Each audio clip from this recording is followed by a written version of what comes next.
સુરતના કતારગામ વિસ્તારમાં 19 વર્ષીય પાટીદાર શિક્ષિકા નેનુ વાવડિયાના આપઘાતના મામલે 16 જુલાઈને રાતે કતારગામના ડભોલી વિસ્તારમાં એક વિશાળ કેન્ડલ માર્ચનું આયોજન કરવામાં આવ્યું હતું. આ કેન્ડલ માર્ચમાં હજારોની સંખ્યામાં લોકો જોડાયા હતા અને નેનુ વાડિયાને શ્રદ્ધાંજલિ અર્પણ કરી હતી. સાથે જ ભવિષ્યમાં આવા બનાવ ન બને તેવી લાગણી પણ વ્યક્ત કરી હતી. કેન્ડલ માર્ચમાં વિસાવદરના ધારાસભ્ય ગોપાલ ઇટાલિયા સહિત પાટીદાર આગેવાનો મોટી સંખ્યામાં જોડાયા હતા. આ કેન્ડલ માર્ચમાં પાટીદાર અગ્રણીઓ જેવા કે અલ્પેશ કથિરિયા, ધાર્મિક માલવીયા, વિજય માંગુડિયા સહિત મોટી સંખ્યામાં આગેવાનો ઉપસ્થિત રહ્યા હતા.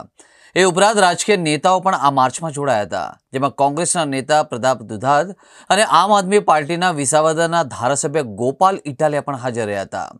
આ કેન્ડલ માર્ચનો મુખ્ય ઉદ્દેશ નેનુ વાવડિયાને શ્રદ્ધાંજલિ આપવા એ ઉપરાંત સમાજમાં જાગૃતિ લાવવાનો અને ભવિષ્યમાં કોઈ પણ સમાજની દીકરી સાથે આવા પ્રકારનું કૃત્ય ન થાય તે સુનિશ્ચિત કરવાનો હતો. આ ઘટનાને લઈને સમગ્ર સુરતમાં શોક અને રોષની લાગણી પ્રવર્તી રહી હતી. કતારગામ વિસ્તારમાં 19 વર્ષની એક માસૂમ દીકરીને બ્લેકમેલ આત્મહત્યા કરવા સુધી મજબૂર કરવામાં આવી હતી.